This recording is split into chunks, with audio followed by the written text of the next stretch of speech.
Mélanie. Oups, ça coupe un peu. Non, c'est bon. Bonjour Mélanie. Je suis vraiment très heureuse de t'accueillir pour cette interview. Donc, tu es Mélanie Lambert. Présente-toi. Voilà, on va faire comme ça. Qui es-tu? De quelle région tu es? Ta formation et ton domaine d'activité et tes expériences aussi. Tout savoir. Alors, donc, je suis Mélanie Lambert. J'habite dans la Drôme provençale, près de Montélimar, et donc j'ai 39 ans, bientôt 40 là dans un mois. Je suis maman de 4 enfants et moi j'accompagne uniquement les femmes. Je suis coach et je les accompagne à vraiment à se libérer, à se reconnecter à leur nature profonde et puis à la mettre en lumière. Voilà, donc mon parcours, mes formations, voilà, j'ai un peu touché à tout avant de trouver ma voie, puisque de métier, je suis assistante vétérinaire, donc ça n'a rien à voir. Voilà, j'ai passé 15 ans dans la vente après, pour faire court. Et puis ensuite, je me suis consacrée à mon rôle de maman, tout en me cherchant, tout en essayant de savoir qu'est-ce qui me conviendrait. Et puis, voilà, je suis rentrée dans l'univers du prêt-à-porter. Et là, j'ai trouvé ma voie, puisque je me suis formée ensuite au conseil en images. Et je me suis intéressée à la psychologie des comportements vestimentaires.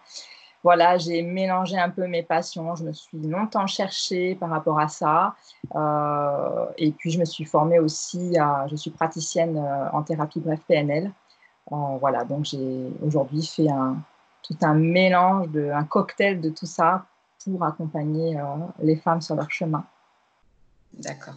Okay. Alors, comment conçois-tu l'accompagnement de tes clientes? Et d'abord, qui sont-elles?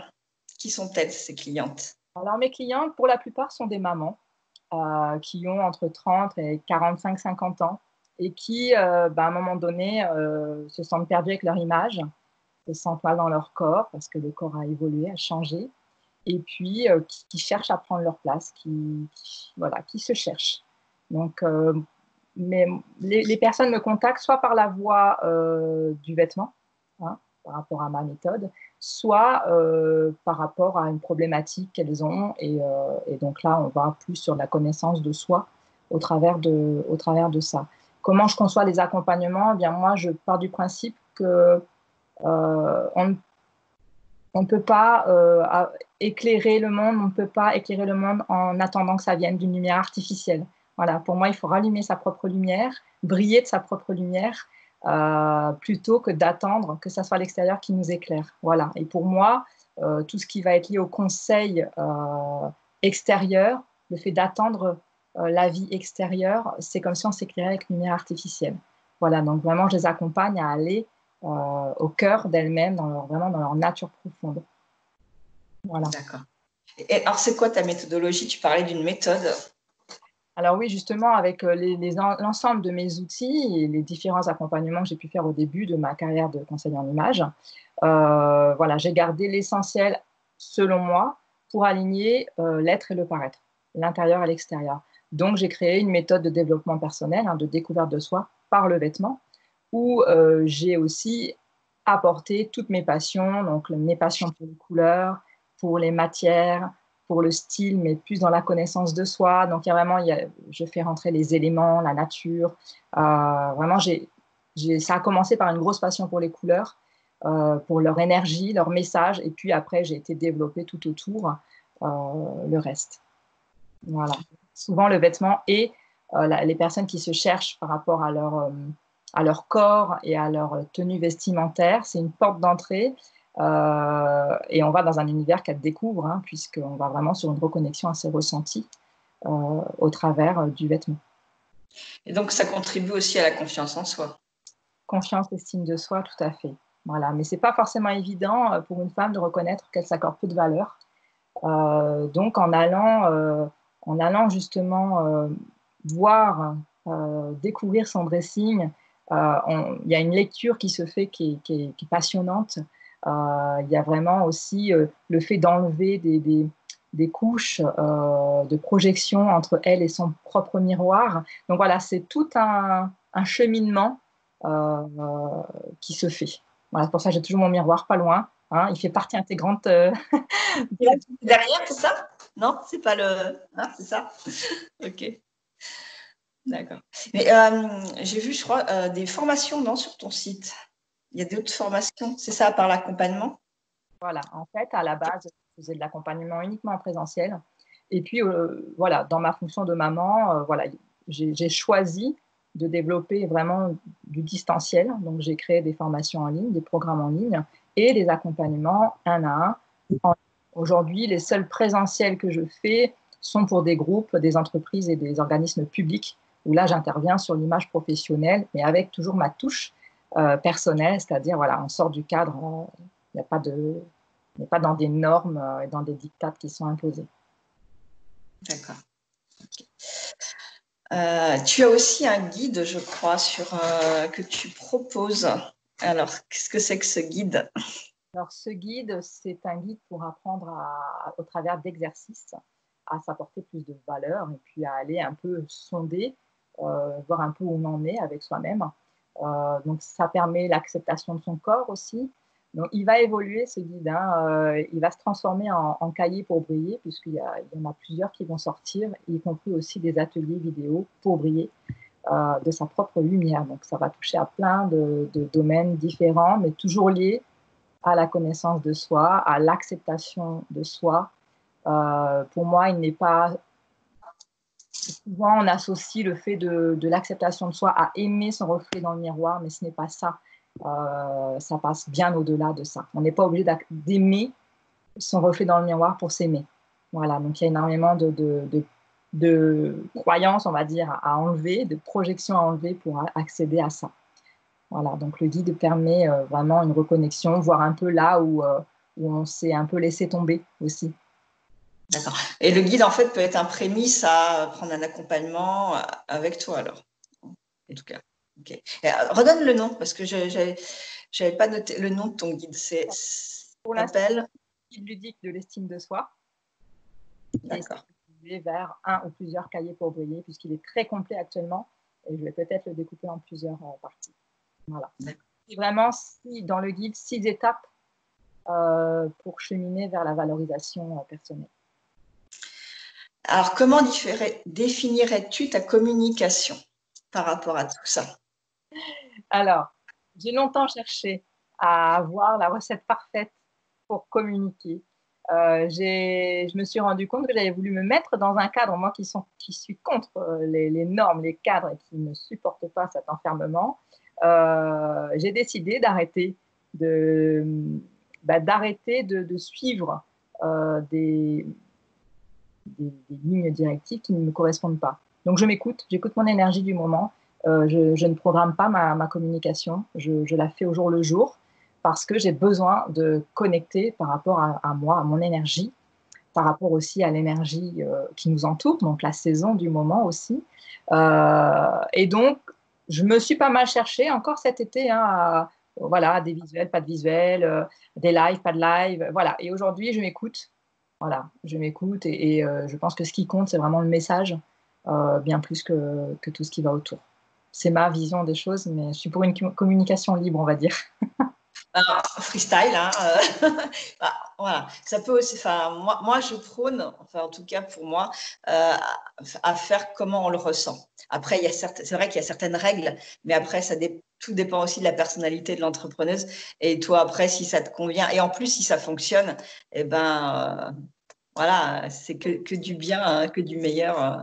Ouais, je me suis rendu compte qu'effectivement, mais c'est exactement, ça rejoint vraiment aussi mes accompagnements, c'est que quand on veut avoir quelque chose de bien établi, tout comme les personnes qui veulent changer de style et qui veulent qu'on les conseille par rapport à leur morphologie, leur couleur, etc., eh ben, on leur met voilà, une ligne directive dont elles ne sont plus autonomes et responsables dans ce qu'elles font.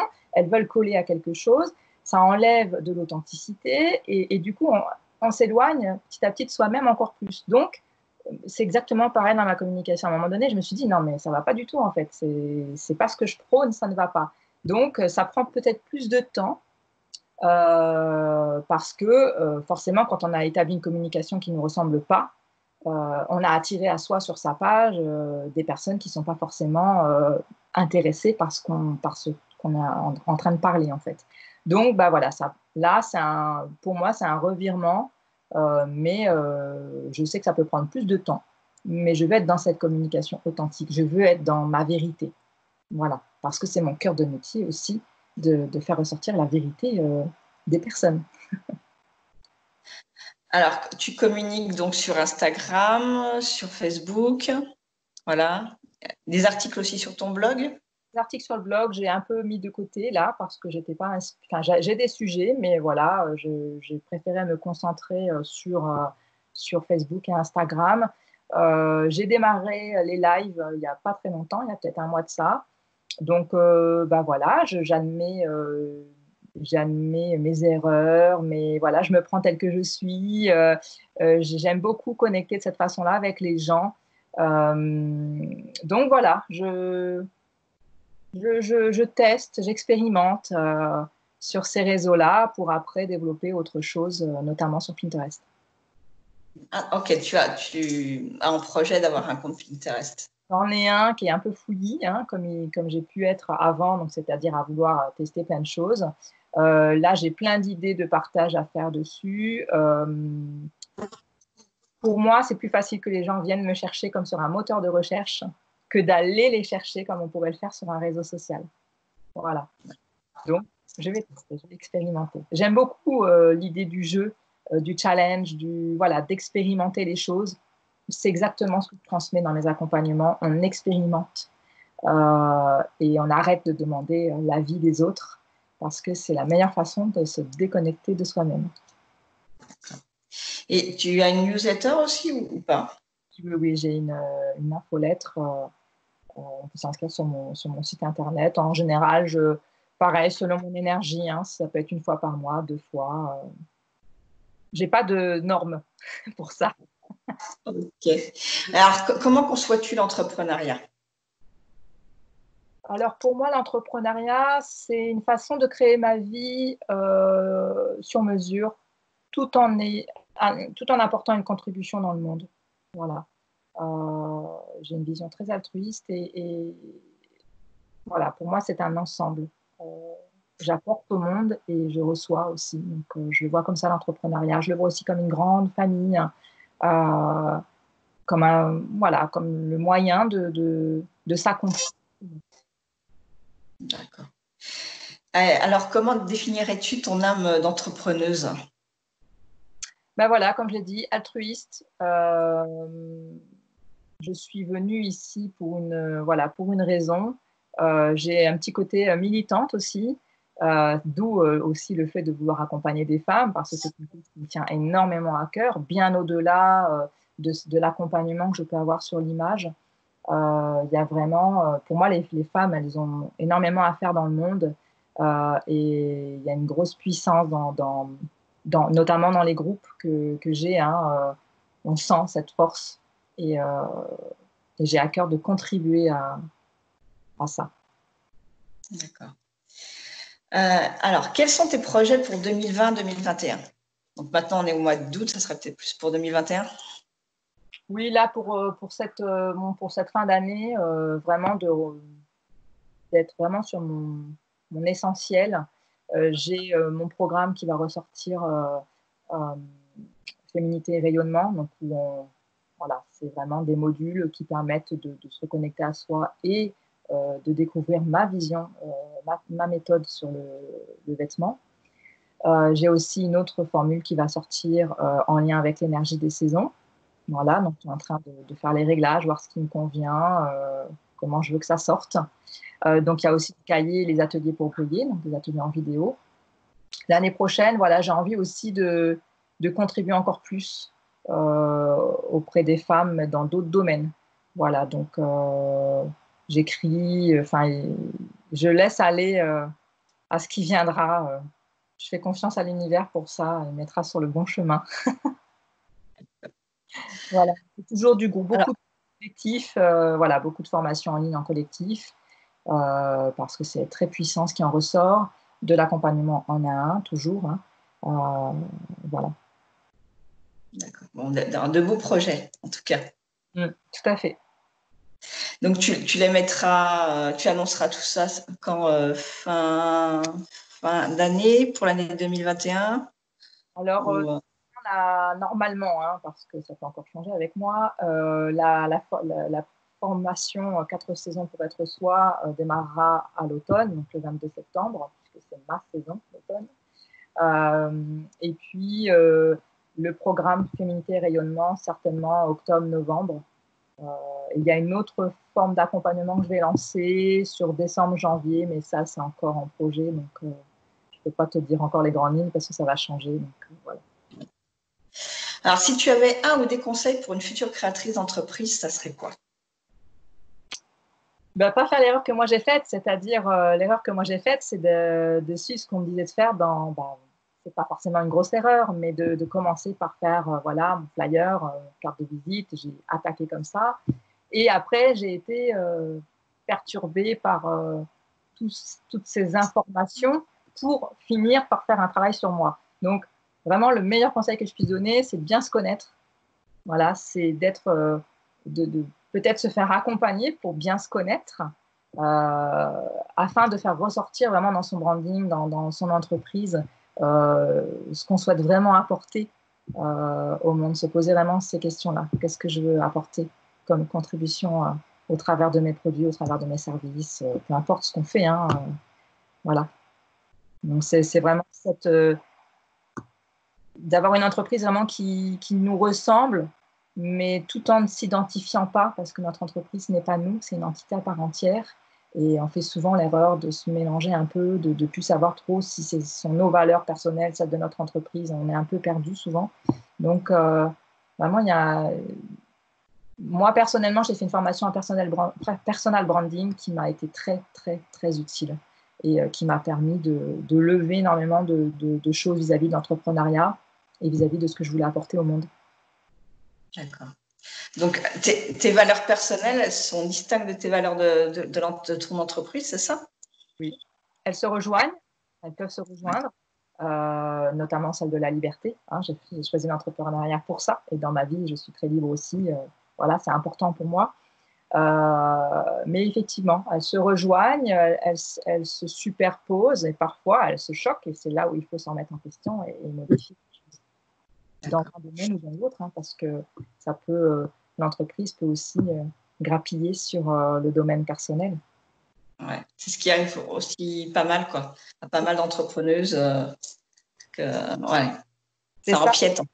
Voilà, mais quand on se connaît justement, quand on a fait ce travail-là d'alignement qui n'est pas forcément évident, mais quand qu'on a été chercher à lever ses blocages, à lever ses limitations, à aller chercher justement ses valeurs, à savoir pourquoi on fait les choses, c'est plus facile après de se dire, oh là, je sens qu'il y a je suis pas bien, un petit conflit intérieur là qui est en train de se faire, et de vraiment séparer les choses avec son entreprise aussi. On s'identifie à nos entreprises souvent, mais ce n'est pas nous. Alors, quels sont tes prochains événements? Est-ce que tu en as, voilà, d'ici quelques semaines? Est-ce qu'il y a quelque chose ou pas? À part les sorties, voilà, la sortie à l'automne de ce programme qui me tient à cœur, que j'ai déjà repoussé plusieurs fois pour voilà, pour bien le peaufiner. Il n'y a pas d'événement daté. Je fais régulièrement des lives sur mon groupe pour accompagner les femmes qui sont dessus. Mais voilà, c'est vraiment au fil de l'énergie du moment. Donc, à l'automne, il y a pas mal de choses souvent qui sortent parce que c'est la saison pour moi de mon expansion. L'été, chez moi, c'est un peu plus compliqué. Hein. C'est une saison qui est un peu plus dans le questionnement, la remise en question, donc l'alignement. Donc voilà. Là, je suis encore dans cette phase-là, tu vois, donc ça va venir. Si tu me poses tout comme toi, en fait, moi. Donc, voilà. C'est un peu pareil. L'été, c'est voilà, remise en question pour la rentrée, repartir sur voilà. C'est un peu comme les enfants en fait. Hein. Voilà. On a gardé peut-être aussi un peu une sorte d'âme d'enfant, enfin voilà, qui nous fait que septembre la rentrée. j'ai eu du mal à le comprendre parce que souvent l'été, je me sentais pas bien, je me sentais un peu déprimée. Enfin, je faisais ce lien-là. Je me disais, mais pourquoi l'été, je suis pas bien? Tout le monde est bien, tout le monde se détend. Mais moi, je me sentais perdre les pédales parce que j'avais un rythme bien calé. Je m'étais cadrée et je savais pas pourquoi je me sentais si mal. Et que dès que la rentrée arrivait, hop, il y avait mon anniversaire, ça, je me sentais mieux. Et en fait, plus j'étais dans ce cheminement de connaissance de moi et de faire le lien avec entre les couleurs, les saisons, les éléments qui m'entourent, plus j'ai compris qu'en fait, voilà, l'été pour moi, c'est une saison où, oui, effectivement, il y a tout un alignement qui se fait. Et on le comprend aussi dans les outils du coaching. C'est pour ça que j'ai voulu créer une méthode et une formation qui fasse le lien entre l'accompagnement qu'on peut faire au cours de la saison, par rapport à l'énergie de la saison, et ce qui peut se faire aussi par rapport aux vêtements. Parce que, par exemple, je ne sais pas si tu as déjà entendu parler, mais souvent on dit oui, au printemps on fait le grand nettoyage, c'est là qu'on fait du tri, etc. Ben non, pas chez moi. Chez moi, le tri, c'est à l'automne, parce que voilà, comme les petits écureuils, on fait le tri pour préparer l'hiver. Donc, c'est à l'automne qu'il faut faire les vrais tris de dressing. Voilà, donc tout ça, je voulais le mélanger pour que les femmes puissent suivre leur rythme aussi et pas s'imposer de faire comme tout le monde, c'est-à-dire au printemps, lorsqu'on est en réveil d'énergie, qu'il faut y aller mollo, c'est là où tout le monde ouvre tout, fait de grands ménages, et on arrive à l'été, on est sur les rotules. Bah, merci de ce petit conseil. Hein. Le mot de la fin. Enfin voilà, ce que tu veux, ça peut être un mot, une phrase, voilà. Qu'est-ce que tu dirais pour clôturer cette interview? C'est quelque chose qui te tient à cœur. Il y a une phrase qui me vient souvent ces derniers jours, qui est issue d'une pub en plus, je crois, d'il y a des années. C'est avec l'esprit libre qu'on avance. Je crois que c'était une pub pour une banque ou un truc comme ça. Et ça me parle beaucoup en ce moment parce que finalement, quand on a l'esprit dans le brouillard, on n'avance pas, on tourne en rond. Voilà. C'est une phrase qui me parle, qui n'est pas forcément en lien avec ce qu'on vient de dire, mais qui pour moi fait sens. Voilà. Donc, libérons les esprits, libérons-nous et avançons. Bah, merci de ce joli mot de la fin. Et bah, je te remercie vraiment beaucoup, Mélanie. Et puis pour ceux qui regarderont cette vidéo, n'hésitez pas à aller sur son site internet. Je mettrai les liens dans l'article de blog avec Instagram et Facebook. Au revoir. Au revoir, Mélanie. Bien, au revoir.